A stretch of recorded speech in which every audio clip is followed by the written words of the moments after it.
Good afternoon, everybody. The media guy, which is me, is back with another movie review. Today I'm here to share my thoughts on Finding Nemo.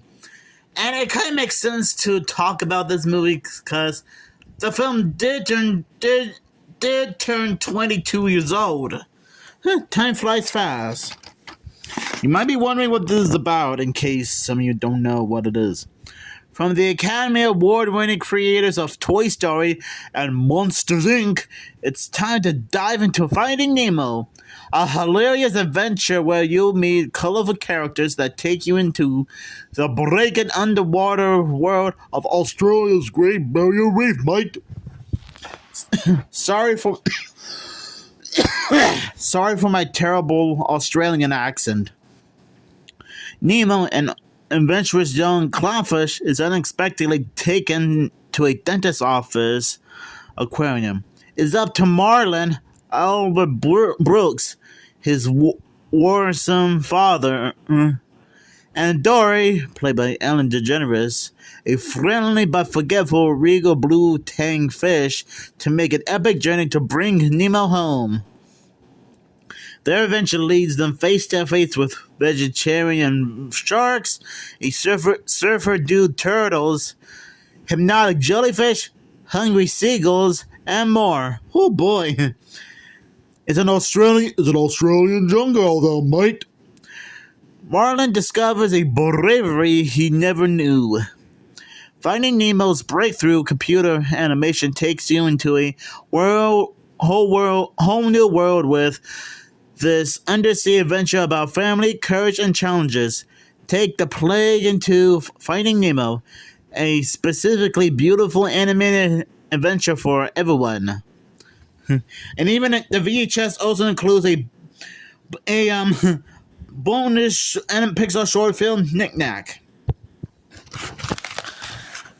Not gonna lie, it has been a very long time since I've seen Finding Nemo. But it's been like forever. So I honestly think Finding Nemo is a great Disney and Pixar movie. Now don't get me wrong, I have nothing against the other Disney and Pixar projects they made over the years, like the Toy Story franchise, the Cars franchise, the Monsters, Inc. franchise, Turning Red, Bugs Life, and so many more, including the new Disney Plus series, Win or Lose. But I honestly think Finding Nemo is great. Great animation, great characters, great animation, a lot of hilarious moments here and there, and it can get a little bit intense and dramatic at times. Which, to be fair, it might not be like a big shocker to most of you, but I'm just saying. I gotta admit, the opening of the movie might seem a little bit harmless at first, but let's just say that something dramatic and upsetting happened to Marlin's wife and kids. They probably got eaten off screen, except for one little fishy, and that is Nemo himself. He was the only one who survived. I'm guessing he must have rolled off the little hole in their home on the side of the cliff and landed on the sand. Talk about luck, huh? Again, man, they sure have faced a lot of obstacles throughout the movie. I mean, like the back of the VHS said, they had to face vegetarian sharks, a forest full of jellyfishes, hungry seagulls, and they even met a nice surfer turtle named Crush. Not named after the orange drink of the same name. I gotta admit, he's one cool dude. I mean, he's like the type of guy you like to hang out with, either as a friend or a relative. Even if you're a turtle. I mean, he's so laid back. He's quite a laid back turtle who doesn't care about about a lot of things. Maybe what I said made him sound a little bit selfish. I just meant that he seems pretty chill about everything. He's trying to stay positive. Here's one cool dude. Hey, right on, dude, right on. I gotta admit, the film can get a little bit intense and dramatic at times. Where, like, when Dory actually accidentally gets bopped by the mask that he and Dory found, and one of the sharks accidentally sniffed her blood. And let's just say that Bruce, the shark leader, ended up chasing both Marlin and Dory throughout the ship. Oh boy. And we even get a little Here's Johnny reference from Bruce when he peeks his head through the door and says, "Here's Brucey!" That actually got a little bit of a laugh out of me because I'm guessing Pixar is no stranger to the movie The Shining, because I'm guessing someone must have been a fan of the movie. Now, I actually like how this movie takes place in Sydney, Australia, which is a pretty popular place in Sydney, Australia. And I'm pretty sure that I think some of my subscribers live in Australia. Even some of my favorite YouTubers live in Australia. Phantom Strider, Dave Lee Down Under, and Minty Comedic Arts. Which, by the way, shout outs to you guys seeing this video.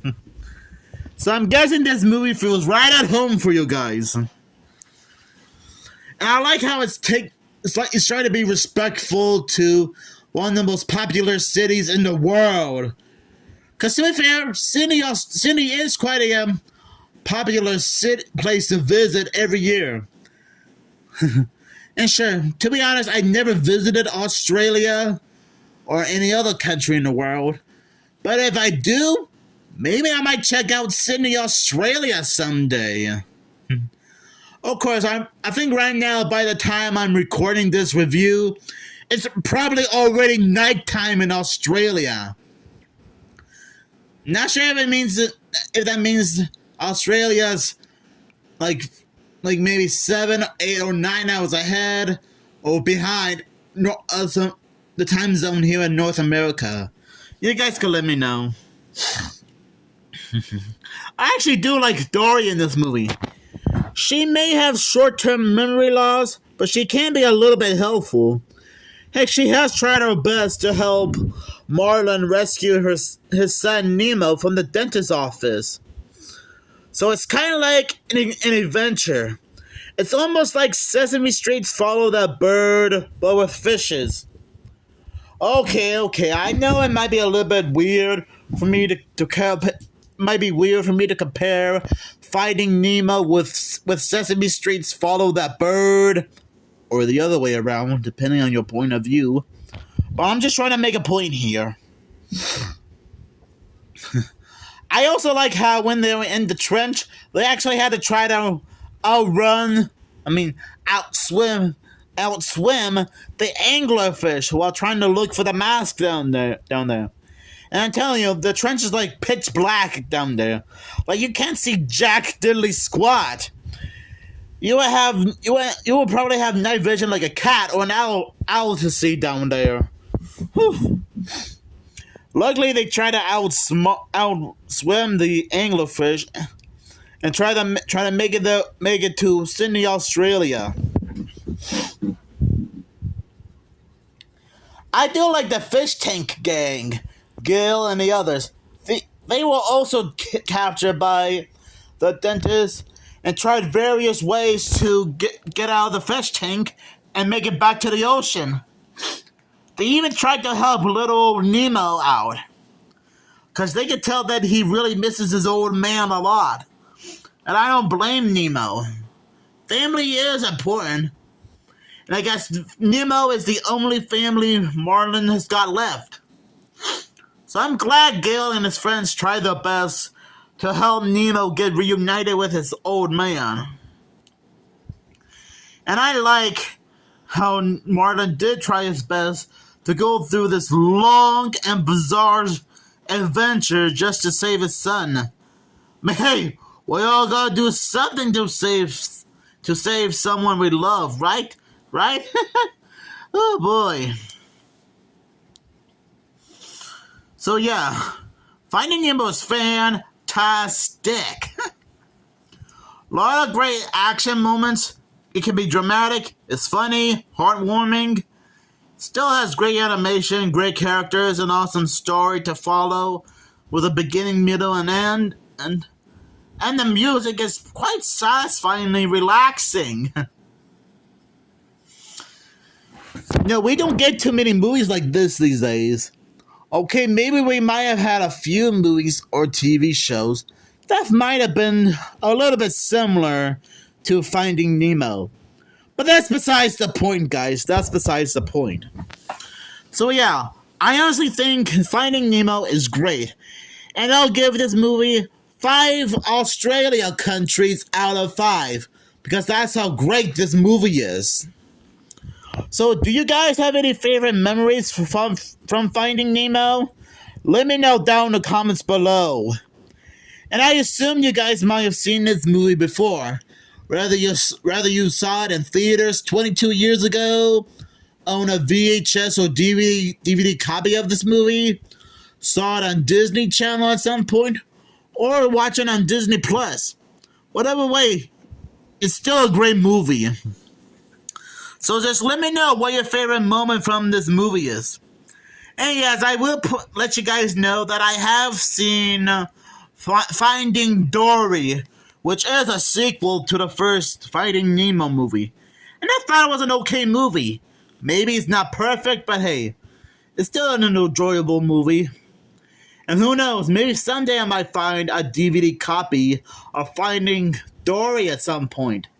Better wish me luck.